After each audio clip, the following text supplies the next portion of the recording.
Creatures of the night, it's your girl Tati. Don't mind the thunder, don't mind the rain. We needed this kind of weather, okay?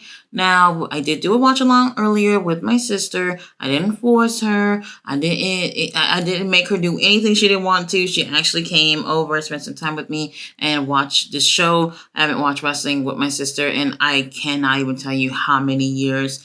So it was a really good time for anybody who pulled up during the watch along and was able to watch Collision along with us. Let's talk about Collision and what the results were. We had Bryan Danielson and Katsuyori Shibata opening up the show, and I couldn't believe it because I thought this was going to be the main event. Really surprised about that. They gave us an amazing match, a masterclass of what technical wrestling is all about. You know what?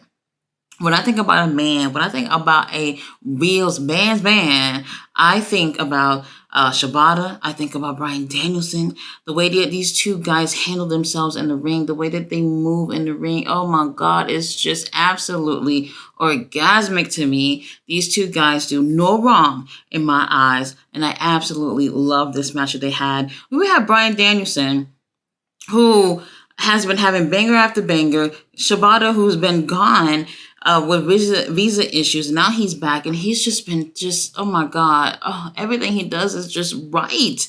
Now, Bryan Danielson, time after time during this match, is going for a lapel lock, really trying to let it in. And Shibata's like, no, bitch, I'm not going to tap. And then, he finally really locked it in after several attempts, and I'm just like, there's no way. Shibata wouldn't tap. There's no way this match is ending in a submission. So, as usual, it doesn't end up happening, and we get a roll up, and I'm going to take it. I'm going to take it because you know what? We weren't going to see Shibata's tap. No way. That leaves the door open, in my opinion, for them to have another match, and I wouldn't mind seeing these two go at it again. After the match, Bryan does go to shake his hand, and he does the right thing. He doesn't turn on him or anything, pays respects to Shibata, even bow to Shibata. Really great match. These guys are absolutely amazing. The crowd was feeling it. And yes, the crowd was feeling it, but I'm going to tell you this. Canada, Ottawa, why were y'all so quiet? I mean, way unusually quiet to me. They have the Canadian tour once a year, and I felt like, okay, do y'all miss AEW or not? You guys are quiet as hell. I couldn't tell if they were enjoying the show at times when they should have been really making noise, but this was an amazing opener. If you didn't see it, they do have a clip. It's not the full match, but it's definitely worth the watch. These two guys, absolutely amazing. Best match of the night. Are you guys surprised about that? No. Up next, Julia Hart versus Trish Adora, and Lord have mercy, this wasn't a squash. We get a chance to see Trish Adora do her thing, but it's not enough for me. Time and time again, she comes out and loses and loses. And this is not just on AEW TV. I mean, like on Ring of Honor TV, she's also losing everything there too. We get to see how awesome she is, but it's like, okay, well, is she a winner or not? And in my eyes, I do think she is. However, she's just not getting those opportunities to take those W's. Julia Hart does retain the TBS title. Well, we already knew that wasn't going to go anywhere. Trish Adora did this thing where she kind of lock her up, but end up doing a split on her back and like kind of twerking on her. It was very interesting. I never seen that before. But at the end of the day, it's just like, okay, Julia has improved. That she's a champion. Yes, we want to see her have a great title reign, which I think has gotten a little bit mid to me. But Trish Adora is so talented and she's not getting any wins, which kind of kills it for me. Our girl Julia takes the win with a moonsault. What's new? Now, after this, we have Daniel Garcia versus Lee Moriarty. And I was like, holy shit, these two guys are super, super talented. They're going to tear the house down. While this wasn't a squash, this was really short. And I was very surprised about that. I was just like, whoa, whoa, whoa, whoa, whoa, whoa. We got two really young talent in the ring going at it. And it felt really short. It just felt like they just cut it short. Yes, Shane Taylor was on the side of Lee Moriarty. Yes, he got involved a few times, which doesn't surprise me. But that didn't even need to happen because Lee Moriarty is one of the best technical wrestlers in AEW. However, most people don't get a chance to see that. You know what? Let me not have a Black Lady rant about it. He's just super talented. And I just want everybody who's really supposed to be getting their flowers to be getting their flowers. Short match. Kind of felt on the weird side, how quick it was over. Daniel Garcia takes the win, and then we had one of the most useless people in AEW come to the ring, which was Daddy Magic, who was on commentary, who comes out and comes and celebrate with Daniel in the ring. And I'm just like, last time I saw you, you got your ass whipped by Luchasaurus. And you were wrapped up to death. Like, his ribs were just so wrapped up from being injured from God knows what happened from before then. I don't know where we're going with this, but I'm kind of disappointed with how short that was. Now, after that, we do have our boy, the Bastard Pack. He is back going against Aaron Solo. When I saw Aaron in the ring, I was just like, yo, this is so wild. Aaron has been on Ring of Honor these past few weeks, and he's actually been doing really, really well in the ring. Has not taken any W's yet. But at least he's working, because he wasn't doing anything before. I couldn't even tell you when the last time I seen him in the ring. When he was doing the whole QTV thing or whatever, because he just wasn't doing a damn thing. Now, he's in the ring, and this was somewhat of a squash. We got a chance to see Pac do his thing. Aaron Solo really didn't do anything but get his ass whooped. So it was great for Pac. Now, Pac, after the match, he gets on the mic, and then he's like, Tony Khan. And I'm just like, bro, what the hell? And he's just like upset. He's like, Tony, I'm looking for trouble. What is this that you gave me? This is not what I'm talking about when I say I'm looking for trouble. I am looking for someone to not just whoop his ass, but he wants someone that's going to feel like competition to him as well, and then he'll take the W. But he feels like Aaron Solo obviously ain't it, and he said, we're going to try this again, and I hope you're going to give me the trouble I'm looking for. Now, I don't know who his future opponent is going to be, what this trouble that he's looking for. But Pac, he's back. He looks great. And I can't wait to see what happens with him. I feel like he's someone who should have had a really nice, singles title run. But unfortunately, he's been plagued with injuries. And we're going to get some good stuff from him. So, fingers crossed that he doesn't have any injuries. And we get to see the best of the Bastard Pack. So now we have Bryan Danielson, who is sitting down like he's doing some yoga, meditation, I don't know, and basically responding to what Will Ospreay had said. Will Ospreay had came on Wednesday saying nice things about Bryan, but saying how he's going to beat him and how he's, I guess, maybe the new best wrestler of the world. And Bryan has his response, basically letting him know that, bruv, you ain't ready for me. He said a whole bunch of things, but I was so locked in to how bruised up his shoulder was. It was just like red, purplish veins popping out and shit. And I was just like, bro, you want to put some ice on that? You want to call somebody about how that shoulder is looking like? I mean, obviously, after going against Shibata, I'm not surprised that he would walk out the ring looking like that. He looks an absolute mess. Bryan, I hope you're all right. Now, we have our other BCC boy, Claudio Castagnoli versus Lance Archer. And these two look so evenly matched in the ring. And I was just like, I've been wanting to see Lance Archer in the ring with someone that really felt like was an opponent to him, like a credible opponent to him, not some shrimp versus Lance Archer. Like, I've been wanting to see something good. And they gave us a really great match, okay? I was absolutely enjoying this. I personally was like, all right, Claudio's my boy. I'm always going to want Claudio to win. But I didn't feel the predictability in terms of which one of these two guys would actually take the win, because like I said, they felt evenly matched. I lost count of how many uppercuts that Claudio gave to Lance, and we even got a giant swing too, so that was great to see. I was kind of like, okay, he's probably not going to be able to swing this motherfucker around. After a couple of attempts of trying to go for the giant swing, he finally get that. And you guys, as unpredictable as I thought it would be, regardless of which one of these guys would have taken the win, we had some interference. The Righteous came out of the fucking blue, and they got into the match. And obviously the match ended in DQ because the Righteous was there. They ended up attacking Claudio. And it's just 3-on-1 assaults. And if I could have gotten through the TV screen somehow and helped Claudio, I would have. But that's not possible. So then Bryan Danielson come out. But then that was a 2-on-3 assault. And I'm just like, oh, God, what are we going to do now? And then, surprise, surprise, Shibata comes out with a chair to even things out. And the Righteous and Lance Archer know what's best for them and got the hell out the ring because they don't want that smoke when we got two of the best wrestlers in the ring. Oh my gosh, I'm pretty sure everyone already know where this is going. It's going to be a trios match with Lance Archer and the Righteous versus Claudio, Bryan, and Shibata. Take my money, take it all. All right, you guys, so we still got this Ruby Soho, Angelo Parker, and Zach and Saraya thing going on, which I am actually enjoying. I like how you go from show to show and still kind of keep that storyline going. So we saw some of it on Rampage. Now we're seeing some of it again on Collision. And this is what you want to do. You don't want to just be like, all right, well, we'll just keep playing this thing next week. Or maybe we'll forget about next week and then come back to it. No. You have a little bit of time on each show to dedicate a time to something. And I think that it's great that they're playing the story out.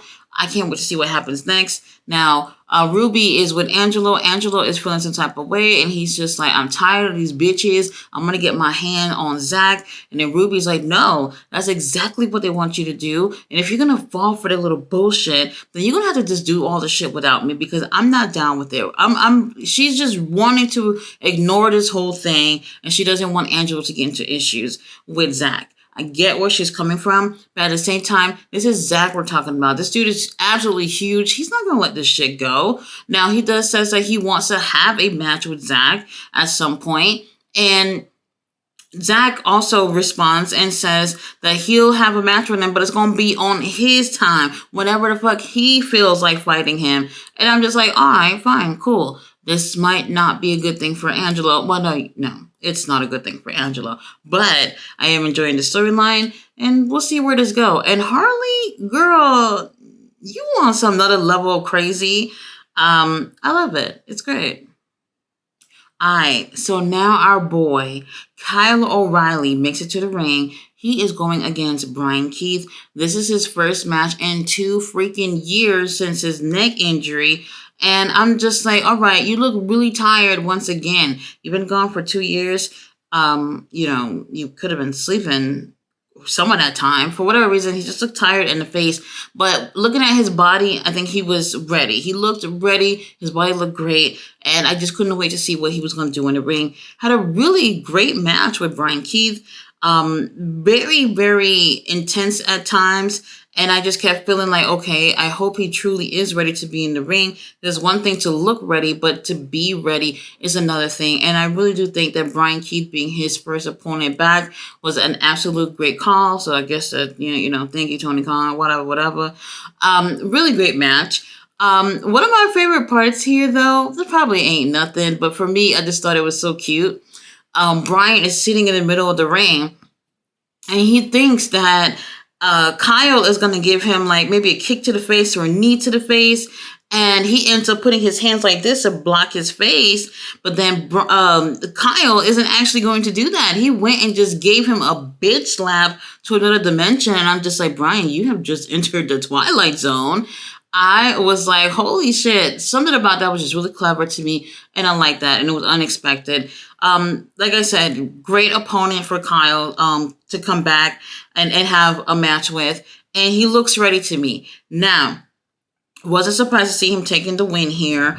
I don't know what the issue is, but Brian Keith, did he get signed to take L's or something? Like, what's going on with that? He's super, super talented. And I'm just like, I just don't understand why certain people are always coming out and just losing every single time. Matter of fact, during the watch along, there is they're doing a counter thing of black wrestlers losing, and it's literally them all night, almost every night.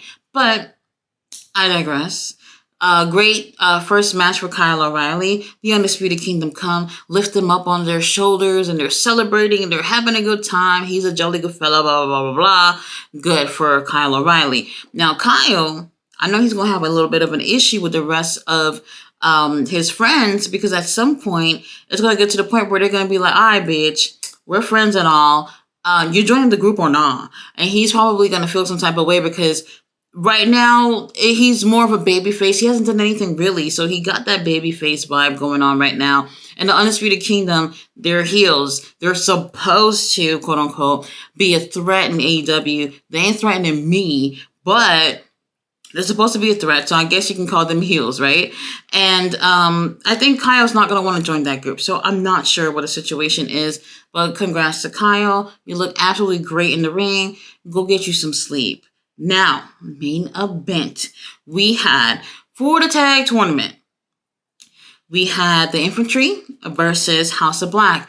Now, I could have sworn it was supposed to be Brody King and Malachi versus the Infantry, and then somehow we got Brody King and Buddy Matthews. And I was just like, wait a minute. I know I seen something earlier where it was Malachi on there, not Buddy. But whatever. We get the match. And I didn't like it. I always said great things about the Infantry. And this is just me as a fan just being like, I understand people make mistakes.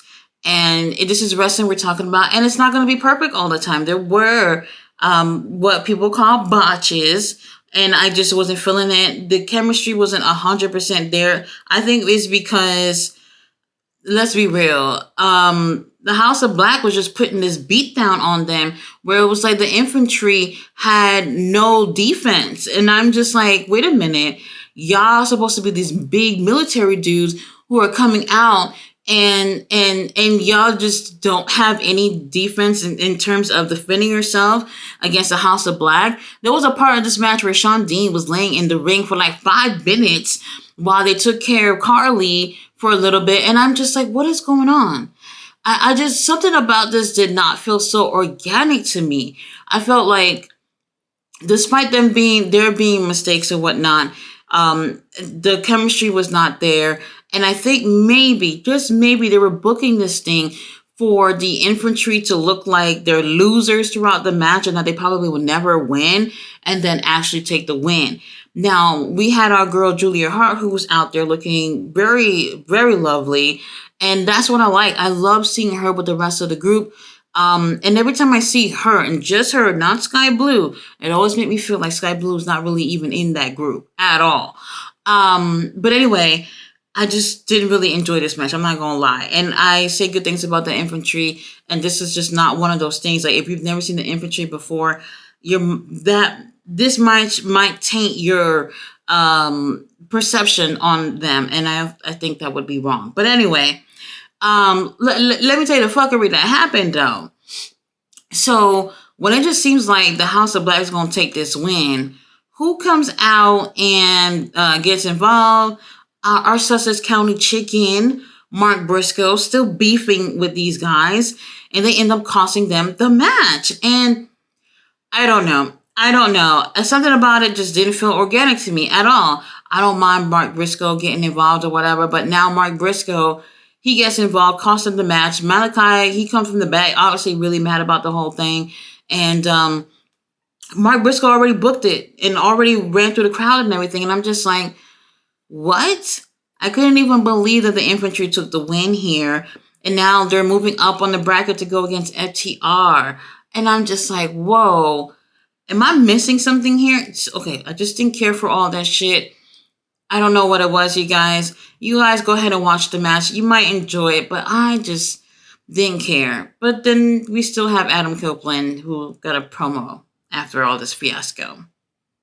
All right, so we ended up having Adam Copeland, who was so fine, come into the ring, and he brought that big box with him again that said Spike on it. He has a chair in the middle of the ring, and I'm just like, okay, is this story time with Adam Copeland, baby? He is basically just saying that, he came to AEW to spend like the rest of his career just having fun with his bestie. And he doesn't know who that is anymore. He said Jay is dead to him, which is Christian's real name. And he said he's just become this Christian Cage character, and that's who he is now. And he's not no longer Jay. Basically, they were in Canada. I think I said that earlier, and that's obviously where he's from. So yeah, he got a nice pop and cheer from the crowd or whatnot for the hometown boy, well, home country boy, and I'm just gonna be real. I feel like everything he said already. We've heard it before. Um, he opens the box and pull out the spike, and spike is this like plywood 2x4, whatever it is, with a whole bunch of rusty ass nails on it. Something that you need a tetanus shot for after, something like that, and basically says that he's going to make sure that our stepdaddy say I quit at the end of the match, since it's an I quit match. Now, I'm not going to lie, I didn't really care for this ending the show because that's all it was. He was just talking. I felt like we heard half that shit already before. And this is the issue for me. Our stepdaddy don't come out. Okay, fine. But then I was thinking, what if we had sent Killswitch and what's the other one name? Nick Wayne out there to do his job and like probably attack him. But then here's Adam Copeland showing him what Spike is all about by, using Spike onto Killswitch and Nick Wayne and basically giving him a teaser or whatever of what's to come for Dynamite next week. They could have done something to make that the ending of the show feel better, not just Adam Copeland doing all that talking. Now, had this happened somewhat in the middle of the show, I would take it for what it was. But let's be real. Shibata and Bryan matches could not be the main event because later on, in hindsight, we already know that they were supposed to go and help Claudio Castagnoli to set up this trios match with The Righteous and Lance Archer. So I get it. I don't really know what they could have done for a main event that would have made things interesting. Maybe they could have still kept that tag team match as the main event, as booty as it was. It just is what it is. But I really felt like for me, the placement of these matches and promos felt really off to me. So I did not necessarily care. Now, sometimes I do feel like it is really important for the flow of the show to feel really good. And it just didn't feel that way. So for them closing the show off with Adam doing all that talking, I just didn't really care for it. And, the show was, I don't want to say it was mid because there was a lot of good things about it. But if it flowed better, I think the show would have felt better.